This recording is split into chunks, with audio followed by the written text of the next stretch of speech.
A história recente nos mostra que grandes crises, como pandemia de Covid-19 ou inundações históricas no Rio Grande do Sul, são capazes de direcionar o olhar das pessoas para problemas sociais e estimular atuações coletivas que resultam em grande impacto. Uma dúvida que sempre nos ronda é como podemos nos engajar e envolver nossas famílias para o enfrentamento dos problemas sociais de forma constante e não apenas em contextos emergenciais, para construir um legado de mudança permanente.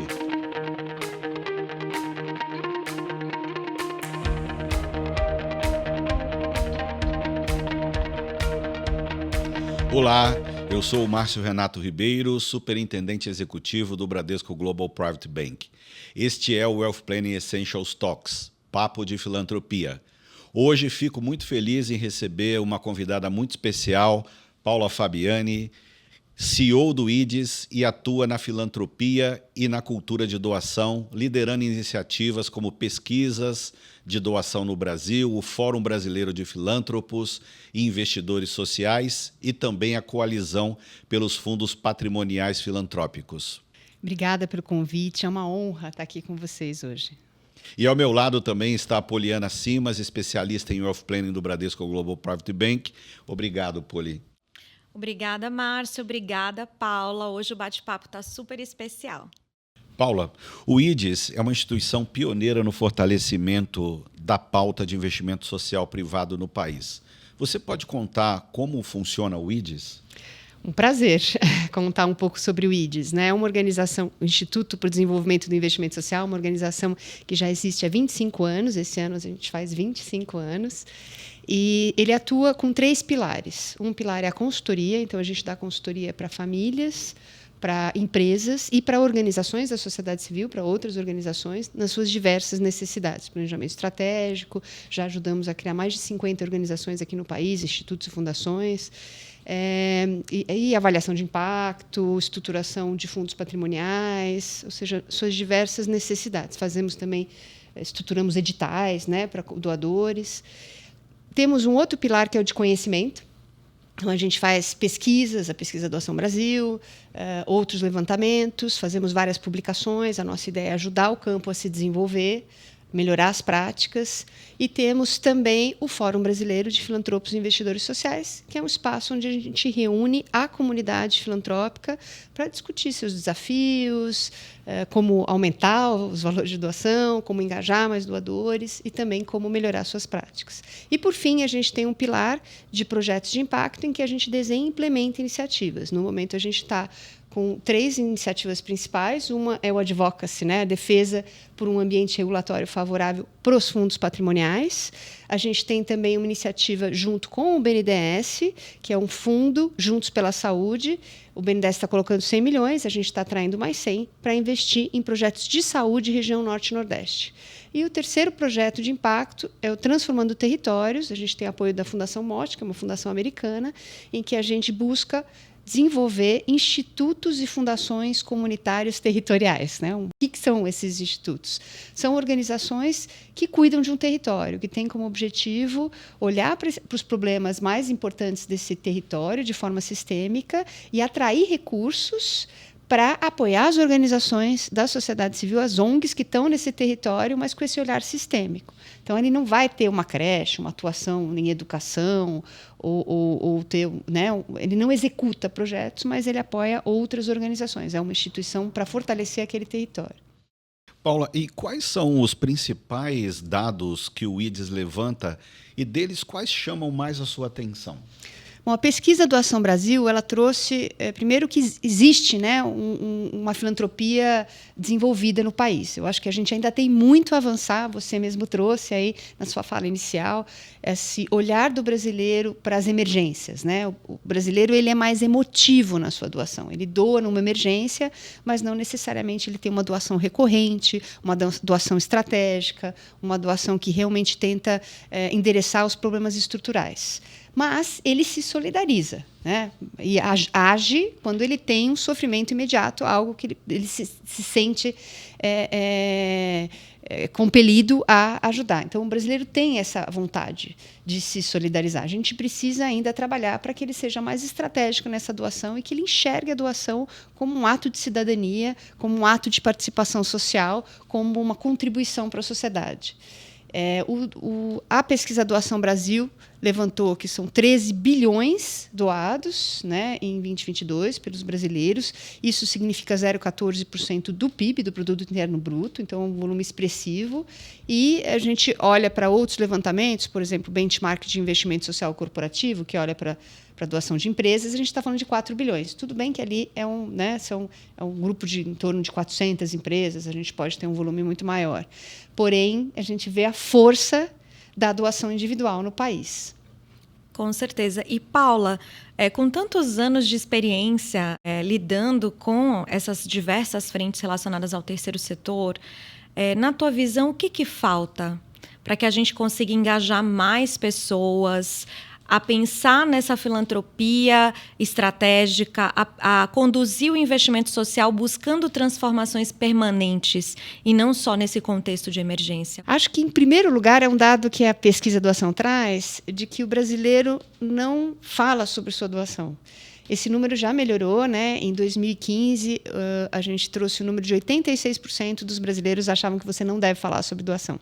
Esse número foi para 74%, mas a gente ainda está falando aí, né, de 3/4 da população brasileira que acha que não pode falar sobre a doação que faz. Se a gente não pode falar sobre a doação, como é que a gente promove uma cultura de doação? Um segundo ponto é ter um ambiente regulatório favorável, e por isso que o IDES vem fazendo um advocacy, né, para a gente ser mais fácil doar, né? A gente ainda tem um imposto sobre doação, que é o ITCMD, que é o mesmo imposto sobre herança, que se aplica para doações filantrópicas, que não faz nenhum sentido. O Brasil é um dos únicos países no mundo que tem esse imposto sobre a doação. Então, a gente vem fazendo também um trabalho com outras organizações, junto à reforma tributária, para mudar essa realidade. Acho que ter um ambiente regulatório favorece. E um dos pontos importantes desse ambiente regulatório são os incentivos fiscais. Então, tem um ambiente favorável e tem estudos econômicos que mostram que existe uma relação direta entre incentivos fiscais e a propensão a doar de uma nação.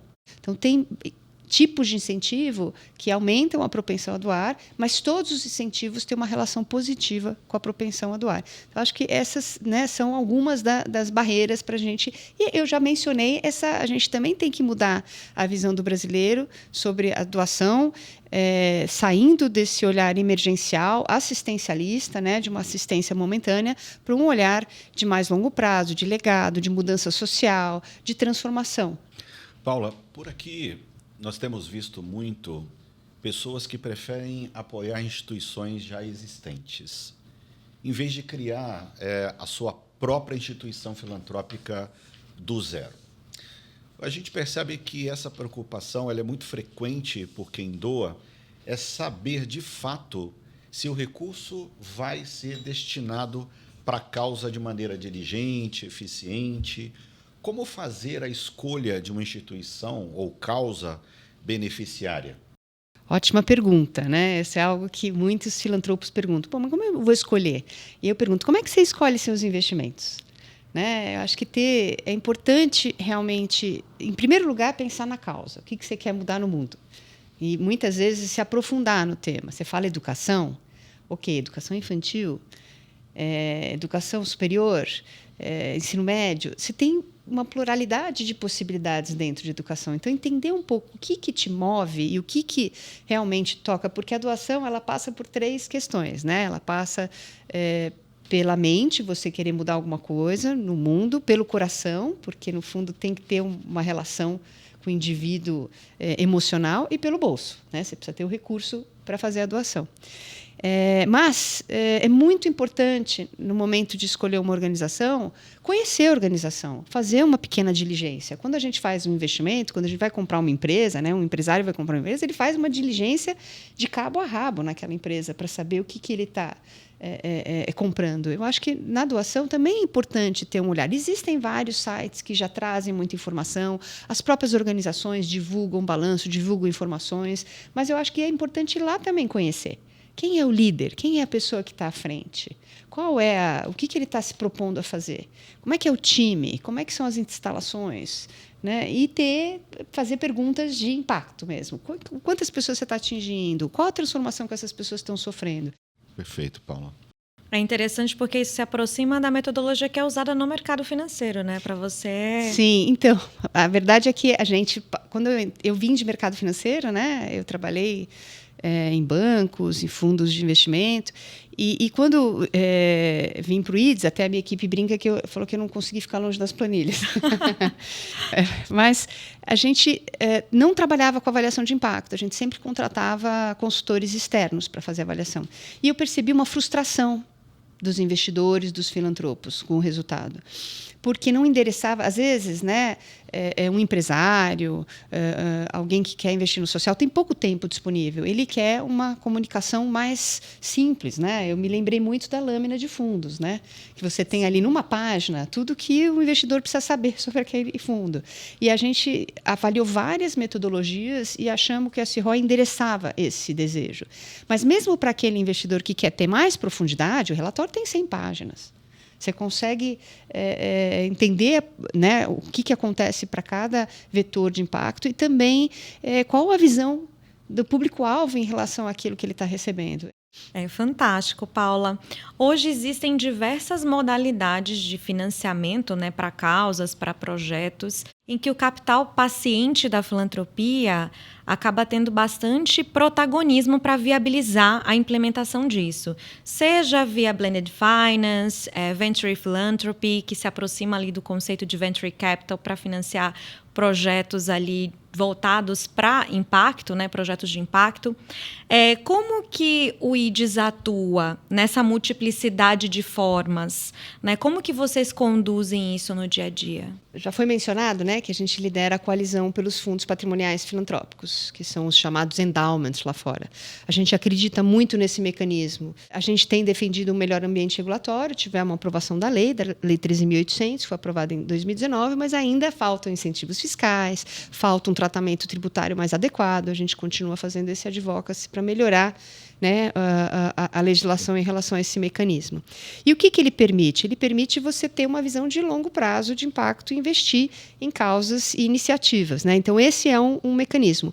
Mas também a gente olha de forma muito positiva com o Venture Philanthropy, o Blended Finance. Acredito que esse é um mecanismo que tem um potencial enorme, que é você misturar capital filantrópico com capital de mercado financeiro. Então, você muitas vezes entra com um capital filantrópico para viabilizar negócios de impacto, iniciativas que precisam desse capital para poder se desenvolver. Né? A gente pensa o quanto tempo demorou o Grameen Bank para conseguir chegar no que chegou. E tem até um caso, né, de também investido, também uma iniciativa de Bangladesh, em que eles investiram em painéis solares e demoraram 10 anos para um negócio de impacto conseguir se viabilizar. Até você chegar nesse ponto de maturidade, muitas vezes você precisa do capital filantrópico. Mas até a partir de um certo ponto, essas iniciativas podem trabalhar como um negócio e gerar retorno, inclusive, para o acionista, para o investidor que coloca recurso. Então, essa mistura, eu acho que a gente não vê mais tantas fronteiras para o capital. Né? A gente tem o capital com fins de lucro, aliado ao capital sem fins de lucro, para criar impacto social positivo. E a ideia é que existe já nos Estados Unidos esse movimento que chama Pledge 1%, que foi liderado pela Salesforce, em que a ideia é promover que as empresas doem 1% do seu lucro, 1% dos seus produtos, 1% do tempo dos seus funcionários. A gente vai começar no Brasil só com 1% do lucro. Falei, vamos com calma, né? Que é trazer. Mas a ideia é toda empresa, a gente viu isso na pandemia. O que é 1% do lucro? Né? Eu acho que toda empresa deveria estar disposta a dispor de 1% do lucro. E por quê? Poderia ser mais? Poderia ser mais, é pelo menos 1%. Mas a ideia é que a gente garanta recurso perene. né? E que a empresa se comprometa. Porque o que a gente vê, e é muito perverso, é esse sobe e desce nas doações para as organizações. Então, tem ano que tem... Agora, por exemplo, com as enchentes no Rio Grande do Sul, várias organizações estão ficando sem recursos porque o dinheiro está indo para lá. E aí? Como é que faz? Por isso a importância, inclusive, de ter um fundo patrimonial, de ter outro mecanismo de sustentabilidade. E aí, voltando no assunto do fundo, o IDES foi agraciado, né, com o recurso da Mackenzie Scott, filantropa conhecida, né, ex-mulher de Jeff Bezos, e ela tem feito realmente uma atuação filantrópica muito diferenciada, porque ela doa o recurso sem ser atrelada a um projeto, ou seja, investe naquilo que você acha mais importante. E nós, do IDES, resolvemos criar nosso fundo patrimonial com o recurso. A gente recebeu $1,5 milhão, ou seja, cerca de 7,5 milhões de reais, e a gente vai fazer um matching com doadores brasileiros, porque, afinal de contas, o IDES é uma organização que atua aqui, né? A gente entende que a gente tem que ter recursos locais fazendo match com o recurso internacional, para a gente ter sustentabilidade para as ações de promoção da filantropia. Então, o fórum, a pesquisa, porque a consultoria ela anda, né? Ela anda por si mesma, né? Ela tem uma atividade e ela se movimenta bem. Mas esses outros projetos, quando eu tenho uma tragédia no país, às vezes eu não consigo captar. E a gente, por exemplo, se comprometeu a fazer a pesquisa do Ação Brasil a cada 2 anos. E aí, se eu não capto o recurso, eu não faço a pesquisa, o fórum que eu faço todo ano. Como é que a gente atua numa situação dessa, né? Ou eu vou gerar um prejuízo, e aí meu conselho vai ficar em cima de mim por causa disso? E aí a gente resolveu criar o fundo para ter recurso, né? A ideia é que a gente use também só o rendimento, para poder ter um recurso livre todo ano, que a gente possa continuar esse trabalho tão importante, né? De falar mais da filantropia, de engajar mais pessoas, de trazer mais famílias, trazer mais empresas para a prática filantrópica, porque a gente já percebeu que os problemas são tão gigantes que a gente vai precisar dos 3 setores, né? A gente precisa trabalhar com o governo, a gente precisa trabalhar com a iniciativa privada, e a gente tem que ter uma sociedade civil, uma filantropia fortalecida para dar conta, né, de todos os problemas que a gente, né, que estão cada vez maiores, né, com mudanças climáticas e com todo o aumento recente da desigualdade no mundo. É bacana ver que o IDES, que é tão pioneiro nessa frente, né, de trazer todos os benefícios que os fundos patrimoniais que já existem lá fora também possam existir aqui no Brasil de forma plena, através de um advocacy muito robusto, agora vai conseguir ter seu próprio fundo patrimonial. Já 3 anos que já estava no nosso planejamento estratégico, a gente já tinha feito vários estudos e já estava no plano, mas a gente teve essa sorte, né? Eu acho que todo o trabalho que o IDES vem fazendo também, de se estruturar, de prestação de contas, e a ideia é a gente realmente tentar dar o exemplo, para que outras instituições consigam fazer. No próprio advocacy, uma das grandes defesas que a gente faz é de não ter o imposto de renda sobre o rendimento, né, dos fundos patrimoniais. Assim, em grande parte do mundo é assim. E isso vai fazer uma diferença, inclusive, para as famílias, né? A gente teve agora uma mudança também da tributação dos fundos fechados. Tem uma oportunidade, se a gente conseguir emplacar esse benefício, de que as famílias que já vislumbram que tem um recurso filantrópico que vai investir nos próximos 10, 20 anos, crie seu fundo. Porque hoje o que a gente vê é muito mais as famílias doando ano a ano do que fazendo uma doação mais robusta para uma organização ou mesmo criando o seu fundo patrimonial familiar. Sem dúvida, existem inúmeros caminhos possíveis e precisamos muito nos engajar nas causas para vermos mudanças reais na nossa sociedade. Paula e Poliana, agradeço imensamente pela participação e colaboração de vocês nesse tema tão extenso e tão importante para todos nós. Obrigado e até mais.